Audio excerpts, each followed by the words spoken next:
ඔන්න එහෙනම් අපි දැන් ක්ලියර් එක ගැහුවාන් පස්සේ පළවෙනියට white එක ගහනවා. එතකොට මම ගන්න RBW එක white එක. මේ තියෙන්නේ white එක. හොඳට කලවම් කරලා ගන්න.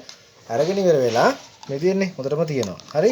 හොඳට කලවම් කරලා ගන්න. නිකම්ම ගන්න එපා. අපි එකකින් දාලා ඉල්ල අපි ගහලා බලමු කොහොමද පළවෙනි එක කියලා. සාමාන්‍යයෙන් අපි මේකේ මේක ගහලා වේලෙන්ද දාලා තව එකක් ගහන්න ඕනේ. එතකොට තමයි මේකේ හොඳ white එකක් අපිට ගන්න පුළුවන්. ඔන්න එහෙනම් අපි දැන් බලමු කොහොමද මේක ගන්න එක. නැවතත් අර පින් එකට හරියටම තියාගන්න.